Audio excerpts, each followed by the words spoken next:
Hi, you want to make some pumpkin puree with me from scratch? Let's go. So here I have a beautiful Cinderella pumpkin that I got from the Jerome Farmers Market here in Idaho. It's such a great farmers market. I really enjoyed going there and I got such a great deal on this pumpkin. So I'm actually going to save some of these seeds for planting in the spring and then some of them for roasting and enjoying later on. So I'm just going to scoop these out, put them flat on a cookie sheet and then bake for 350 degrees for 1 hour. And as you can see, the knife went in and out really easily. And so I'm just going to use that same knife to actually help me peel the skin off of the pumpkin so that I can get as much pumpkin as I can out of this and pumpkin puree. And it's also really, really hot. So the knife is just kind of helping me along. And pumpkin actually purees really smooth, especially these Cinderella pumpkins. They're way less stringy than jack-o'-lantern pumpkins. And so it actually purees really nicely in the blender if you do it while they're hot. So even though it burns my fingers a little bit, it's totally worth it. And I don't care. So here I am adding it into the blender. And there's too much pumpkin to go in my blender at once. So I'm just going to put some in, blend it down, and then add some more as I need to. And this didn't really take too long at all. And at the end of this, I will have homemade fresh pumpkin puree for pumpkin pies, pumpkin breads, pumpkin cake, pumpkin, and actually later on in the video, I'm going to make pumpkin syrup. And this syrup I put on my waffles, pancakes. You can put it on bread. You can put it on top of pumpkin bread. Instead of the white drizzle, you can do pumpkin syrup on top with some pumpkin seeds. Oh my gosh, it's amazing.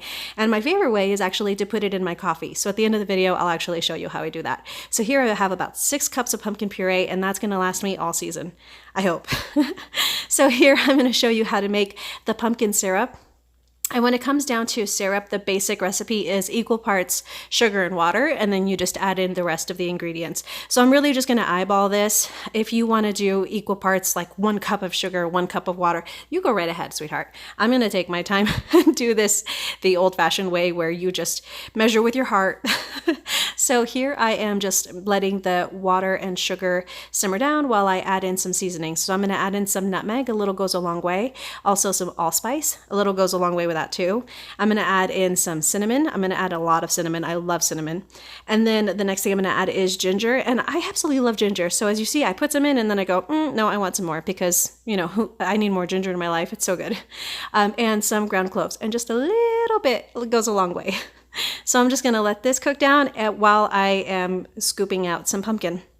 Here I'm going to do about 4 tablespoons of pumpkin. You just scoop out as much as you want for as much flavor as you want. And this Cinderella pumpkin, I'm telling you, was so flavorful and delicious. I was so happy with it.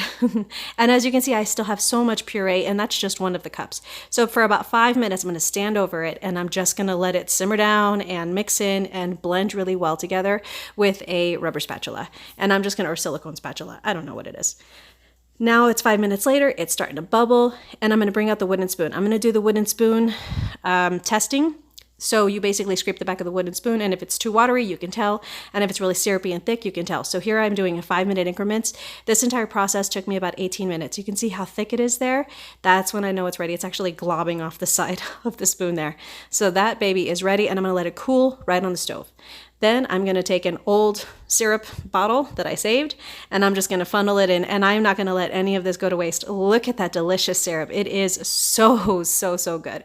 My husband was in the background going, oh my gosh, this is so good. This is so good. It was really, really great. And now I have syrup, and here is how I make a little side thing. So this is just coffee. I add the syrup in with my creamer. I whisk it up. I add in the coffee, and I top it with cinnamon. And that is how that came out. Thank you so much for watching, and I hope that you have a fabulous day. Bye-bye.